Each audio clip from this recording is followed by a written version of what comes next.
मिरजेत नशेखोरांचा उच्छाद. पोलिसावर चाकू हल्ल्यानंतर विनायक सूर्यवंशी आक्रमक. गांजा, नशेच्या गोळ्या, अंमली पदार्थांसह मटका जुगार अड्ड्यांवर कठोर कारवाईची मागणी. मिरज शहरातील वाढत्या नशेच्या प्रकारांवरून शिवसेना मिरज शहर प्रमुख विनायक सूर्यवंशी यांनी आक्रमक भूमिका घेतली. नशेखोरांनी एसटी कंडक्टरला मारहाण केल्यानंतर पोलीस कर्मचाऱ्यावर चाकूने हल्ला केल्याच्या घटनेचा निषेध करत गांजा, नशेच्या गोळ्या आणि अंमली पदार्थांचा पुरवठा साखळीवर कठोर कारवाई करण्याची मागणी त्यांनी केली.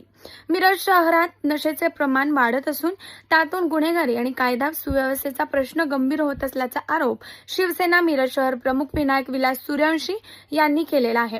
काल रात्री मिरजमध्ये नशेखोरांनी एसटी बस थांबवून कंडक्टरला मारहाण केली. त्यानंतर घटनास्थळी दाखल झालेल्या पोलीस कर्मचाऱ्यावर चाकूने हल्ला करण्यात आला. या घटनेचा सूर्यवंशी यांनी तीव्र निषेध व्यक्त केला. गांजा, अवैध नशेच्या गोळ्या, अंमली पदार्थ आणि इतर नशेच्या पदार्थ विकणाऱ्यांवर तातडीने छापे टाकून कठोर कारवाई करण्याची मागणी त्यांनी यावेळी केलेली आहे. तसेच मिरज शहरातील बेकायदेशीर मटका, जुगार आणि कॅसिनो सदृश अवैध अड्ड्यांवरही कारवाई करण्याची मागणी करण्यात आली. या अवैध धंद्यांमुळे तरुण पिढी चुकीच्या मार्गाला लागल्यास पोषक वातावरण निर्माण होत असल्याची चिंता त्यांनी यावेळी व्यक्त केली.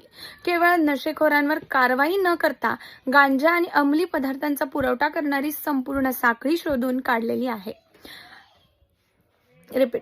केवळ नशेखोरांच्या कारवाई न करता गांजा आणि अंमली पदार्थांचा पुरवठा करणारी संपूर्ण साखळी शोधून काढली पाहिजे. मिरज शहर नशामुक्त आणि सुरक्षित करण्यासाठी विशेष मोहीम राबवावी अशी मागणी विनायक सूर्यवंशी यांनी केली. बस स्थानके, शाळा, महाविद्यालय परिसर आणि तरुणांची वर्दळ असलेल्या ठिकाणी पोलिसांची गस्त आणि तपासणी वाढवावी अशी ही मागणी त्यांनी यावेळी केली. नशाविरोधी कारवाई करताना कोणाचीही मुलाइजा ठेवू नये.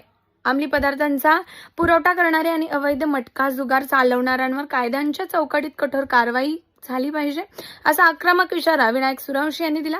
यावेळी उपशहर प्रमुख प्रकाश अहिरे, सुधाकर धोंगडे, सोशल मीडिया प्रमुख उद्धव जाधव, पंकज मिसाळ, अभिषेक चव्हाण, अनिकेत कोळी यांच्यासह शिवसैनिक उपस्थित होते. Bureau report, politics news, Miraj. जय महाराष्ट्र. आज आम्ही मिरज शहर शिवसेनेतर्फे सन्माननीय DYSP अजय कोकाटे साहेब यांना एक निवेदन देण्यासाठी आलो होतो. हे निवेदन म्हणजे काल एका नशेडीने बस कंडक्टर आणि पोलीस कर्मचाऱ्यावर हल्ला केला. पोलीस कर्मचाऱ्याला चाकू भुकसून जखमी केलं. सुदैवानं कोणतीही जीवितहानी झाली नाही. ह्या नशेखोरांना रोखण्यासाठी मिरजेत अवैध धंदे जे चालू आहेत, गांजा, व्यसनाच्या गोळ्या, जे काही मिळतंय त्यावर कठोर कारवाई केली पाहिजे. नशेसाठी पोषक वातावरण म्हणजे कॅसिनो, जुगार, मटका हे जे आहे ते पोषक वातावरणच आहे. याच्यावर पण देखील कठोर कारवाई झाली पाहिजे. सर्वसामान्य जगायचं कसं? सर्वसामान्य माणसांनी. एका पोलीस कर्मचाऱ्यावर हल्ला होतो म्हणजे सर्वसामान्य माणसांचं काय? हे आता सर्वसामान्य माणसांच्या भीतीचं वातावरण निर्माण झालेलं आहे. जर का हे थांबलं नाही तर आम्ही जे नशेसाठी वाया गेलेली पोरं आहेत, त्यांचे आई वडील असतील किंवा सर्वसामान्य नागरिक महिला असतील, त्यांना आम्ही सगळ्यांना घेऊन मंत्रालयात ठिय्या आंदोलन करू. हे असं आम्ही आत्ता सध्या सन्माननीय DYSP साहेबांना सांगितलेलं आहे आणि याची आम्ही अंमलबजावणी नक्कीच करणार. जर का हे थांबलं नाही तर यांना शिवसेनेने प्रत्युत्तर आम्ही नक्कीच देऊ. ह्या नशेडी लोकांना, ह्या 2 नंबर धंदेवाल्यांना. एवढंच सांगतो आणि थांबतो. जय हिंद, जय महाराष्ट्र. तच नशामुक्त अभियानासाठी एक पदयात्रा काढली गेली होती. त्यामध्ये जिल्ह्याचे पालकमंत्री देखील होते. त्याच्यानंतर हा हल्ला होतो. याला उत्तर आता पोलीस प्रशासन काय देणार हा सर्वसामान्य पडलेला प्रश्न आहे.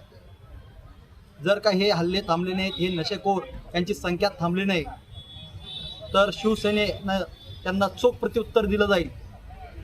नशा कुठं मिळतो, काय मिळतो, आत येतोच कसा, याचं समूळ उच्चाटन केलं गरजेचं आहे.